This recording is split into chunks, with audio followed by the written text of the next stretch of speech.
नमस्कार, बहुत स्वागत है आपका देश न्यूज़ में और मैं हूं आपके साथ मनीष कुमार। आप देख रहे हैं हमारा खास कार्यक्रम इलाज का इलाज। तमाम दावों और इंतजामों के बावजूद भी शिशु मृत्यु दर में सुधार नहीं होने के चलते स्वास्थ्य विभाग परेशान है। अस्पतालों के एसएनसीयू यानी कि नवजात शिशु गहन चिकित्सा इकाई में भी लगातार मौतें हो रही है और विभाग तमाम प्रयासों के बावजूद भी इसमें कमी नहीं ला पा रहा है। पिछले 10 माह के आंकड़े अगर देखें तो पिछले साल अप्रैल से लेकर जनवरी तक 62 एसएनसीयू में करीब 9,760 नवजातों की मौत हो चुकी है।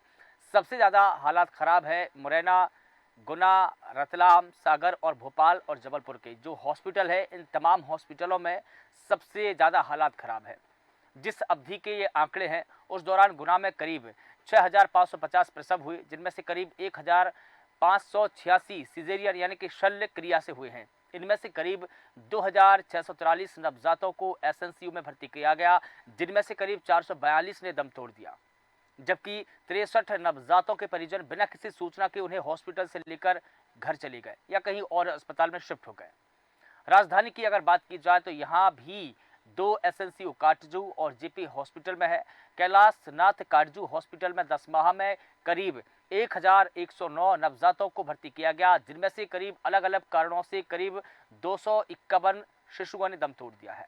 मुरैना की बात की जाए तो मुरैना के एसएनसीयू में करीब 4,037 नवजातों में से 424 की मौत हुई है। रतलाम के 2 एसएनसीयू में करीब 3,156 नवजातों को भर्ती किया गया, जिनमें से करीब 467 ने दम तोड़ दिया है। सागर में 403 नवजातों की उपचार के दौरान मौत हुई है। विशेषज्ञ मानते हैं कि एसएनसीयू में प्रोटोकॉल का पालन नहीं हो पाता है। एक वार्मर में 3-3 बच्चे होते हैं। 4 नवजातों पर एक स्टाफ नर्स के प्रोटोकॉल का भी पालन नहीं हो पा रहा है। गंभीर स्थिति में पहुंचते हैं नवजात। मध्य प्रदेश में देखिए स्वास्थ्य विभाग की समीक्षा में पता चला है कि जितने बच्चे एसएनसीयू में भर्ती हो रहे हैं उनमें से करीब 55 से 60% बच्चों का जन्म उसी हॉस्पिटल में नहीं हुआ है। वहां नवजात की तबीयत बिगड़ी तो सबसे पहले स्थानीय स्तर पर इलाज हुआ है। गंभीर होने पर उन्हें रेफर किया गया है और फिर एसएनसीयू में भर्ती कराया गया है, यानी कि इन बच्चों को प्रारंभिक उपचार भी नहीं मिल पाया है। गंभीर दशा होने के चलते सीधे एसएनसीयू में इन्हें भर्ती कराया गया है। महिलाओं में भी एक कुपोषण की कमी है, ये सबसे बड़ा मुद्दा बना हुआ है। जेपी अस्पताल की अगर बात की जाए तो जेपी अस्पताल के स्त्री रोग विशेषज्ञ बताते हैं कि महिलाओं में हीमोग्लोबिन और आयरन आदि की कमी भी एक बड़ा मुद्दा बना हुआ है। ऐसी स्थिति में गर्भधारण से उनके और बच्चों के जीवन में कई तरह की समस्याएं उत्पन्न होती है। महिलाओं में हीमोग्लोबिन और आयरन की मात्रा पर ध्यान देना केवल गर्भावस्था में ही नहीं बल्कि उससे पहले भी जरूरी होता है, ताकि ऐसी परिस्थिति ना बन पाए। कई बार उन्हीं कारणों के चलते प्री मैच्योर डिलीवरी होती है। अनुशासन के साथ नियमों को पालन करने की भी जरूरत है, जैसा कि एसएनसीयू के एक और डॉक्टर बताते हैं, नाम नहीं बताने की शर्त पर। देखिए, एसएनसीयू का जो कॉन्सेप्ट लाने वाले एम्स जोधपुर के न्यूनेटल डिपार्टमेंट के एचओडी है डॉक्टर अरुण सिंह, वो बताते हैं कि मध्य प्रदेश में अब बदलाव की ज़रूरत है। अभी एसएनसीयू में पुराने प्रोटोकॉल के पालन नहीं हो पा रहे हैं। सरकार को एसएनसीयू में काम करने वाले चिकित्सकों की परेशानियों को लेकर भी बात करनी होगी, उनकी परेशानियों पर भी काम करना होगा, उनकी परेशानियों का समाधान करना होगा। इतना ही नहीं, प्रसव से लेकर हिस्से पर गौर करें तो हर हिस्से पर यहाँ पर सुधार की ज़रूरत है, जिसमें लेबर रूम से सिजेरियन की ओटी तक को अच्छे से डेवलप्ड करना होगा। डॉक्टर सिंह बताते हैं कि अभी पेरेंटल साइंस कॉन्सेप्ट पर ही काम करने की ज़रूरत है, जिसमें गर्भधारण अवस्था के साथ बच्चे के जन्म तक ही एक ही डिपार्टमेंट नवजातों की देखभाल के लिए मौजूद रहे। और देखिए, नवजात शिशुओं का मौत का आंकड़ा क्या रहा है, इलाज कब हुआ और उसमें मौतों का आंकड़ा क्या रहा, वो भी हम बताते हैं। देखिए, वर्ष 2016-17 की अगर बात की जाए तो करीब 93,630 बच्चों का इलाज हुआ, जिनमें से करीब 12,952 बच्चे की मौत हुई है। साल 17-18 की अगर बात की जाए तो 95,231 बच्चों का इलाज हुआ, जिनमें से करीब 13,106 बच्चों की मौत हुई है। इसके अलावा साल 2018-19 की अगर बात की जाए तो 1,18,054 बच्चों का यहाँ पर इलाज होता है, लेकिन उनमें से 13,954 बच्चों की मौत होती है। साल 2019-20 की अगर बात की जाए तो 1,11,133 बच्चों की इलाज होते हैं, लेकिन उनमें से करीब 14,759 बच्चे दम तोड़ देते हैं। साल 20 और 21 की अगर बात की जाए तो 99,148 में से बच्चों का इलाज होता है, लेकिन करीब 13,530 बच्चों की मौत हो जाती है। लेकिन साल 2021 और 22 की बात की जाए तो 75,303 बच्चों का इलाज होता है, लेकिन 9,043 बच्चों की मौत हो जाती है। लेकिन 22 और 23 का आंकड़ा इससे थोड़ा जुदा है। 1,11,876 बच्चों का इलाज होता है, उनमें से करीब 9,760 बच्चों की मौत हो जाती है। और इसी प्रकार से देखिए, हम प्रदेशों में नवजात और माताओं को होने वाली मृत्यु को लेकर काफी गंभीर है, लेकिन सरकार और प्रशासन इनको रोक क्यों नहीं पा रहा है, स्वास्थ्य विभाग क्यों नहीं रोक पा रहा है, ये सबसे बड़ा सवाल बना हुआ है। बता दें कि प्रदेश में जो मौत हो रही है वो देश भर में मध्य प्रदेश में सबसे ज्यादा है। जैसा कि मैंने आंकड़ों में बताया, साल दर साल कैसे शिशुओं की मृत्यु होती है और ये आंकड़ा लगातार बढ़ता जाता है। लेकिन वहीं एनएचएम की जो हेड है प्रियंका दास, वो बताती हैं कि हम मध्य प्रदेश में नवजातों और माताओं की होने वाली मृत्यु को लेकर काफी गंभीर है। हमारी टीम मौतों को कम करने के लिए लगातार काम कर रही है। इसके लिए प्रदेश सरकार के निर्देश पर IAS Manohar Agnani, Tata institute of social science के निदेशक, एम्स दिल्ली के शिशु रोग विशेषज्ञ समेत तमाम टीम यहाँ पर काम कर रही है, मृत्यु दर को कम करने की कोशिश कर रही है। हालांकि शिशु मृत्यु दर को भी कम किया जा सके, इसके लिए भी तमाम प्रयास प्रशासनिक स्तर पर भी किए जा रहे हैं और शासनिक स्तर पर भी किए जा रहे हैं। तो बता दें कि लगातार मध्य प्रदेश में शिशुओं की मौत का आंकड़ा बढ़ता जा रहा है। मध्य प्रदेश में नहीं सुधर रहा है शिशु मृत्यु दर।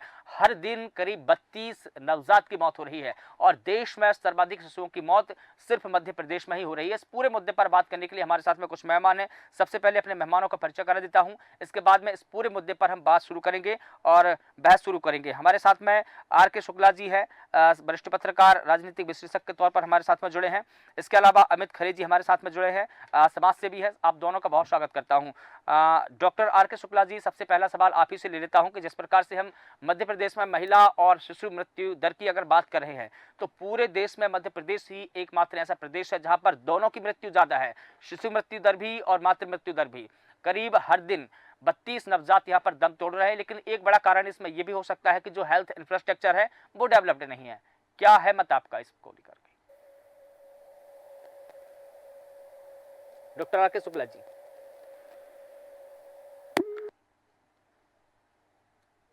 Doctor R K. शुक्ला जी, क्या आप मुझे सुन पा रहे हैं? लगता है आर.के. शुक्ला जी से हमारा संपर्क नहीं बन पा रहा है। तकनीक की समस्या है, तकनीक की दुनिया में होना जरूरी है। अमित खरे जी हमारे साथ में जुड़े हैं। अमित जी, जिस प्रकार से हम बात कर रहे हैं कि मध्य प्रदेश में सर्वाधिक शिशु मृत्यु दर है, हर दिन करीब 32 नवजात की यहाँ पर मौत हो रही है। देश में सर्वाधिक जो शिशु मृत्यु दर है वो मध्य प्रदेश में ही है। एक आंकड़ा ये भी बताता है कि यहाँ पर सबसे ज्यादा मृत्यु होती है। लेकिन एक यहाँ पर कारण बड़ा ये है कि यहाँ का जो हेल्थ इंफ्रास्ट्रक्चर है और जो एसएनसीयू है उसमें कहीं ना कहीं हेल्थ की कमी देखी गई है, स्टाफ की कमी देखी गई है। क्या कहेंगे आप? पहले तो देखिए, सबसे बड़ा मुख्य कारण तो इसमें ये है कि एनीमिया बहुत बड़ा कारण है। खून की कमी महिलाओं में जो रहती है, गांव में गायनिकोलॉजिस्ट महिला डॉक्टर ना होने की वजह से इनका समय पर उपचार नहीं हो पाता है। इसमें सबसे पहले जो नवजात शिशु जन्म लेते हैं वो प्रीमेच्योर डिलीवरी होती है। जो बच्चे कम दिन के होते हैं, 7 महीने, 6.5 महीने, 8.5 महीने, 9 महीने से कम की जो डिलीवरी हो रही है, जो बच्चे जन्म ले रहे हैं वो उनमें कुपोषण का शिकार हो रहे हैं। और सबसे बड़ी लापरवाही मैं इसमें समझूंगा प्राइवेट हॉस्पिटल की है। सरकारी महकमे में बहुत सारी सुविधाएं हो चुकी हैं। डॉक्टर जो है, जो पीडियाट्रिक सर्जन होते हैं, जो डॉक्टर होते हैं, जो गायनिकोलॉजिस्ट होती हैं, वो सारे प्राइवेट हॉस्पिटल में हायर होकर रखे हैं। सरकारी अस्पताल में उनकी ड्यूटी अगर मान के चलो 1 बजे दिन से 2 बजे 2 घंटे की ड्यूटी है अगर, तो पहले अपना दिमाग वो क्लिनिक पे चलाते हैं। उनका 11 बजे से लेकर 4 बजे तक का टाइम, 12 बजे से लेकर 3 बजे तक का टाइम, पहले उनको प्राइवेट सेक्टर में उनको जाना जरूरी रहता है। तो ये सरकार इस पर कड़ी कार्रवाई करे कि सरकारी अस्पताल, मेडिकल कॉलेज, पीएचसी, सीएसटी में गायनिकोलॉजिस्ट की जो भर्तियां हो रही हैं, तो उनको समय सीमा उनको दी जाए, निर्धारित किया जाए कि उन्हें इतने समय से इतने समय तक रहना ही पड़ेगा, नहीं तो उनकी डिग्रियां निरस्त कर दी जाएंगी अगर ऐसा कुछ होता है। अगर दूसरी गलती हमारी माताओं बहनों में भी है कि ये जन्म के समय बच्चों का अपने खुद का ध्यान नहीं रख रही है। प्रीमेच्योर डिलीवरी का है, अबॉर्शन का कारण भी बहुत ज्यादा बन रहे हैं। आजकल कितने अबॉर्शन चले हैं, प्रिकॉशन साइड इफेक्ट की दवाइयां चली है जो महिलाएं ले रही हैं, इनसे जो नवजात बच्चे जन्म ले रहे हैं वो कुपोषण का शिकार हो रहे हैं। लेकिन इसको दूर कैसे किया जाए? आने वाले इसको दूर करने के लिए सरकार को कदम तो उठाने ही पड़ेंगे और थोड़ा सा महिलाओं को जागृत भी होना पड़ेगा। भाई साहब, क्या है कि इनको बाजार में दवाइयां मिल रही हैं तो पोषण लेती नहीं है महिलाएं, तो उसकी वजह से तो दिक्कत थोड़ा सा हो रही है। हाँ। तो उसकी सावधानी हमें खुद ही सावधानी करना पड़ेगा। हमारे बच्चे अगर जन्म ले रहे हैं तो हमें ही 9 महीने उनकी रक्षा करनी पड़ेगी। हमें कैसे उनको डिलीवरी के समय तक उनको सुरक्षित रखना है, वो एक माँ को नॉलेज इस चीज का है, उसको रखना चाहिए। बिल्कुल ठीक है। डॉक्टर आर के शुक्ला जी हमारे साथ में दोबारा जुड़े हैं। सर, क्या आप मेरी आवाज़ सुन पा रहे हैं? डॉक्टर आर के शुक्ला हेलो। जी, सर आप मेरी आवाज़ सुन पा रहे हैं? हेलो। जी सर, मैं आपकी आवाज़ सुन पा रहा हूँ। क्या आप मेरी आवाज़ सुन पा रहे हैं? सर, आपका प्रश्न रिपीट करें, यानी क्लियर आवाज के साथ सुनाई नहीं दे रहा। बिल्कुल ठीक है सर। मैं सवाल अभी आपसे पूछ रहा हूँ कि जैसे कि ऐसा नहीं है कि मध्य प्रदेश के तमाम जिलाओं में अस्पताल नहीं है, तमाम जिलों में अस्पताल है, लेकिन 8 जिले ऐसे हैं जहाँ पर 2-2 सरकारी अस्पताल है, लेकिन वहाँ पर सीजेरियन और जो प्रसव की सुविधा है मात्र 120 अस्पतालों में ही है। अगर इस समस्या को दूर कर लिया जाए तो क्या लगता है आपको कि जो शिशु मृत्यु दर है उसमें कमी आएगी? डॉक्टर आर के शुक्ला जी, लगता है तकनीकी समस्या के चलते फिर से डॉक्टर आर के शुक्ला जी से हमारा संपर्क नहीं बन पा रहा है। अमित खरे जी, ये सवाल का उत्तर मैं आप ही से पूछ लेता हूं। जिस प्रकार से मैं बता रहा हूं कि मध्य प्रदेश के तमाम जिले हैं, वहां पर एक 8 जिले ऐसे हैं जहां पर 2-2 सरकारी अस्पताल है, लेकिन उसके बावजूद भी देखिए जो प्रसव की सुविधा है और जो सीजेरियन की सुविधा है मात्र 120 अस्पतालों में ही है। अगर इस समस्या का समाधान कर लिया जाए तो क्या जो शिशु मृत्यु दर है उसमें कमी आएगी? बिल्कुल आएगी। एमबीबीएस स्टूडेंट जो एमबीबीएस करता है उससे एक बॉन्ड फार्म होना चाहिए फाइनल, कि आपकी डिग्री, आपका रजिस्ट्रेशन आपको तभी मिलेगा जब आप 4 साल ग्रामीण में अपनी सेवा दें। ये सरकार को इसके ऊपर कदम उठाना चाहिए। डॉक्टर की अवेलेबिलिटी अगर रहेगी, महिला डॉक्टर अगर हर हर चिकित्सालय में, हर पीएससी सीएससी में अगर अवेलेबल महिला डॉक्टर रहेगी तो माँ सुरक्षित रहेगी, बच्चे सुरक्षित रहेंगे। इसमें सबसे बड़ा सरकार की योजना है इसका। अभी बहुत सारी जगह में ऐसा है, बाउंड है कि डॉक्टर को एमबीबीएस का रजिस्ट्रेशन फाइनल तभी मिलेगा तब आप 4 साल 3 साल गांव में सेवा देंगे। अगर ये पूरे अपने मध्य प्रदेश में अगर ये लागू हो जाए तो बहुत ज्यादा इसमें मुझे लगता है कि सावधानी हो जाएगी। बिल्कुल ठीक है। और देखिए सबसे ज़्यादा हालात ख़राब जो हैं रतलाम है, उनमें मुरैना है, भिंड है, ग्वालियर है, जबलपुर है और राजधानी भोपाल की अगर हम बात करें तो भोपाल में भी सबसे ज़्यादा हालात ख़राब है। अब हम यहीं पे की कल्पना करें कि जब यहीं पर ये हालात है तो तमाम और ज़िलों में क्या हालात होंगे? बिल्कुल, ग्रामीणों की बहुत स्थिति खराब है। जब आप एक महानगरों का नाम ले रहे हैं, वहां पर ग्वालियर, भोपाल और जबलपुर जैसी जगह में अगर हालत खराब है तो स्वाभाविक सी बात है कि छोटे रूरल एरिया में कितने लोग परेशान हैं। मैं समाज सेवा करता हूँ, मैं देख रहा हूँ अपनी विधानसभा पपई में, मेरा कलदा पठार क्षेत्र है, रेपरा क्षेत्र है, नवासी बाहुल क्षेत्र है, महिलाएं इतनी परेशान है कि रास्ते में उनकी डिलीवरी हो रही है तो बच्चे कितने सुरक्षित रहेंगे आप सोचिए कि अगर वो एम्बुलेंस में ही और रास्ते में अगर उनकी डिलीवरी हो जाए अगर नहीं, पहली तो बात थोड़ा तो तो यह है हमें भी तो।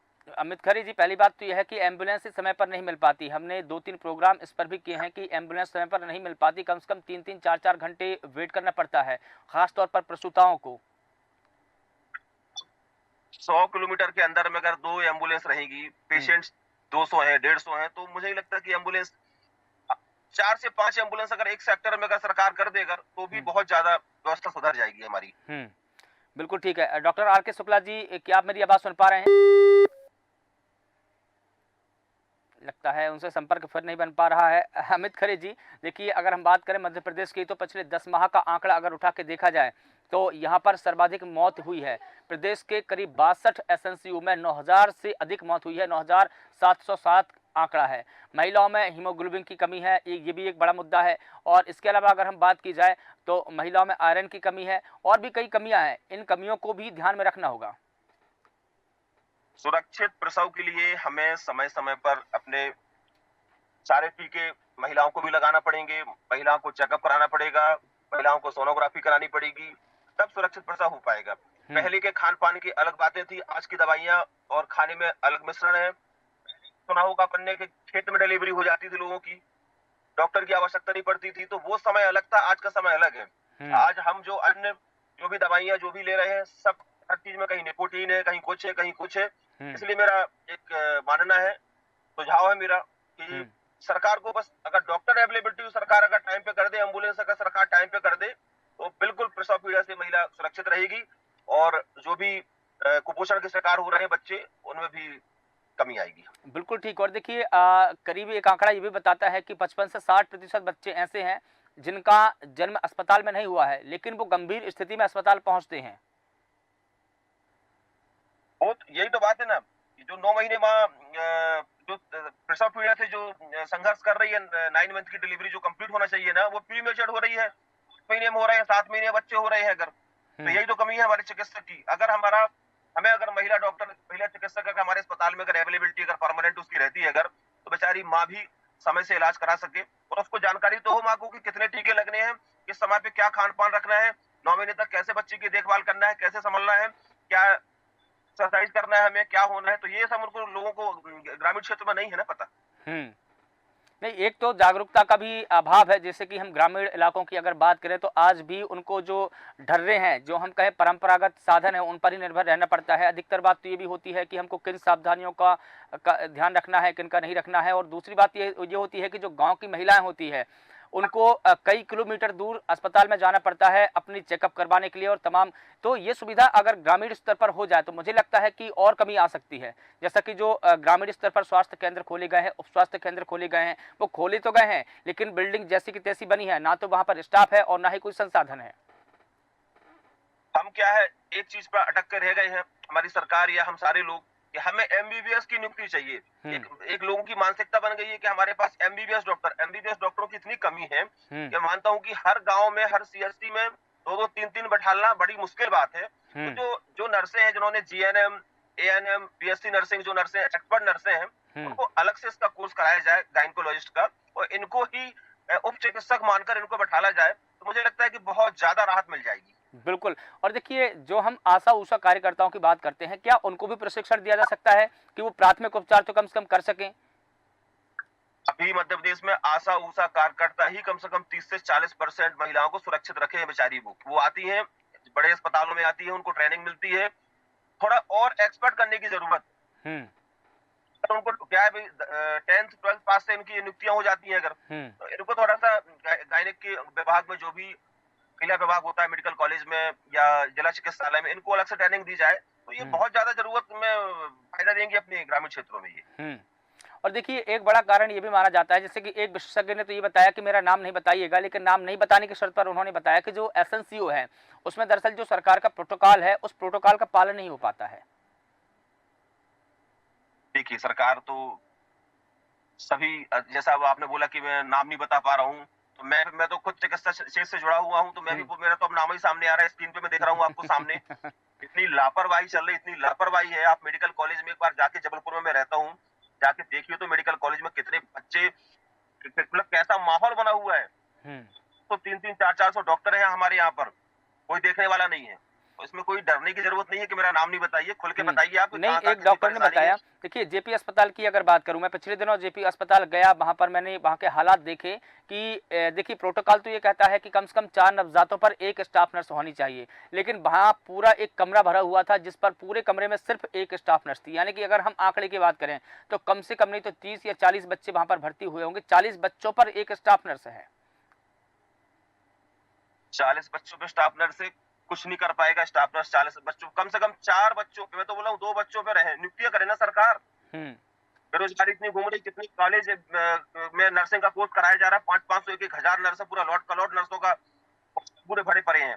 अगर इनकी नियुक्तियां कर दी जाए तो यही तो काम आएंगी लड़कियां। नहीं, नियुक्तियां कहाँ हो पा रही। देखिए, अभी बीएससी नर्सिंग की जो छात्राएं हैं उन्होंने नियुक्ति को लेकर के अभी आंदोलन किया, कुछ दिन पहले की बात है, उस पर भी मैंने कार्यक्रम किया था। इसके अलावा जीएनएम की छात्राओं ने भी नियुक्ति को लेकर आंदोलन किया। उन्होंने कहा कि 1.5-2 साल हो गए हैं, हमको नियुक्ति नहीं दी जा रही है। बीएससी नर्सिंग छात्राओं का ये आरोप था कि 2020 में हमारे पेपर हुए, एग्जाम हुए, सब कुछ हुआ, लेकिन ना तो हमारा रजिस्ट्रेशन हो पा रहा है। अब चूंकि रजिस्ट्रेशन में कैसे होगा, क्योंकि नर्सिंग काउंसिल तो जो भंग कर दिया है, उसकी जगह नर्सिंग कमीशन बनाया जा रहा है। तो ये तमाम फर्जीवाड़े की वजह से भी एक नियुक्ति अटकी हुई है। ऐसा न्यूज का नियुक्तियां तो ठीक है, इनके बेचारों के एग्जाम नहीं हो रहे। बाहर की लड़कियां जबलपुर में आके 500, 1,000 लड़कियां कॉलेज में एडमिशन लेके बेचारी रूम का किराया दे रही, रह रही यहाँ पर, उनके एग्जाम नहीं हो पा रहे हैं। तो बहुत बड़ी समस्या है। फर्जी कॉलेज जो बने हुए हैं, इनसे भी दिक्कत हो रही है। एक आपके, मैं सोच रहा हूँ देश न्यूज के माध्यम से एक बहुत बड़ा अभियान आप चलाइए। अच्छे काम कर रहे हैं आप, दर्शकों को अच्छी चीजें दिखा रहे हैं, सारी चीजें मैं आपकी मानता हूँ। चिकित्सा के प्रति भी आप लोग जागृत हैं, स्वास्थ्य के प्रति भी आप जागृत हैं, सारी चीजें आपकी सही है, लेकिन एक यूनिटी बनानी चाहिए सारे न्यूज चैनल वालों को इकट्ठा। अभी हमारे जबलपुर में देखिए आप, साहब ने सिस्टम चलाया, पूरे की पूरे 420 लगा के सबको जेल में डाल दिया, स्कूल प्रबंधन को, चाहे बुक हाउस वाले हो, जितना भी फर्जीवाड़ा हो रहा था। तो सारे जिले में अगर ऐसे कलेक्टर आ जाए ना, स्वास्थ्य के प्रति बहुत ज्यादा हमारे यहाँ जबलपुर बिल्कुल एक्टिव है। कलेक्टर हमारे सीएमएचओ संजय मिश्रा जी है, जबलपुर में बहुत एक्टिव है।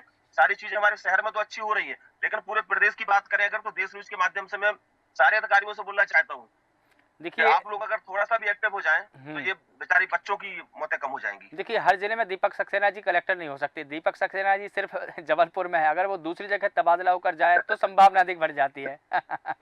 लेकिन उनका सामंजस्य देखिए, सीएमएचओ के साथ में उन्होंने कैसा सामंजस्य बिठाया, सीएमएचओ ने भी कलेक्टर के साथ में सामंजस्य बिठाया, यानी कि दोनों जिले के अधिकारियों ने एक ऐसा सामंजस्य बिठाया और संयुक्त रूप से कार्रवाई की। तो उम्मीद तो हम ये कर रहे थे, जैसे ताबड़तोड़ कार्रवाई जबलपुर में हो रही थी तो हम उस वक्त कार्यक्रम कर रहे थे।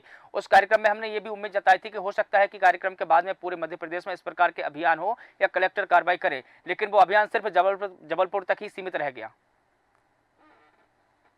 बिल्कुल, सारे जिलों में ऐसा अभियान होना चाहिए। माननीय मुख्यमंत्री हमारे डॉक्टर मोहन यादव जी को, माननीय स्वास्थ्य मंत्री राजेंद्र शुक्ला जी को भी इस चीज पर ध्यान देना चाहिए। है ना? मोहन जी को नया गठन मिला है, नई सरकार मिली उनको चलाने के लिए, तो स्वास्थ्य प्रति तो एक्टिव होना चाहिए। लोगों को कुछ नहीं चाहिए, स्वास्थ्य और शिक्षा मिल जाए उनको करना, ये चीजें सब मैनेज कर लेंगे लोग, सिर्फ स्वास्थ्य और शिक्षा मिलती रहे बस। बिल्कुल ठीक है सर, तमाम जानकारी के लिए आपका बहुत शुक्रिया। चूंकि अब समय भी हो चला है, देखना होगा कि इस कार्यक्रम के बाद में कितना सुधार होता है। तो बता दें कि मध्य प्रदेश में नहीं सुधर रही है शिशु मृत्यु दर, करीब हर दिन 32 नवजातों की मौत हो रही है। देश में सर्वाधिक शिशुओं की मृत्यु मध्य प्रदेश में ही हो रही है। मध्य प्रदेश के 8 जिले ऐसे हैं जहां पर 2-2 सरकारी अस्पताल है, लेकिन फिर भी सीजेरियन प्रसव की सुविधा मात्र 120 अस्पताल में ही है। लेकिन सबसे ज्यादा अगर हालात खराब की बात करें तो राजधानी भोपाल में तो है ही, लेकिन ग्वालियर, जबलपुर, मुरैना, नीमच, रतलाम तमाम ऐसे जिले हैं जहां सबसे ज्यादा हालात खराब हैं। ऐसे में मध्य प्रदेश में 10 माह में सबसे ज्यादा मौतें हुई है। प्रदेश के 62 एसएनसीयू में करीब 9000 से अधिक मौत हुई है। एक कमी यह भी है कि महिलाओं में हीमोग्लोबिन की कमी, आयरन की कमी है। तो क्या सबसे बड़ा सवाल यही है कि क्या स्वास्थ्य विभाग इन मुद्दों को लेकर गंभीर है? क्या मध्य प्रदेश में महिला और शिशु मृत्यु दर को रोकने के लिए स्वास्थ्य विभाग बड़ा कदम उठाएगा? फिलहाल देश न्यूज के खास कार्यक्रम में बस इतना ही। मुझे दीजिए इजाजत, नमस्कार।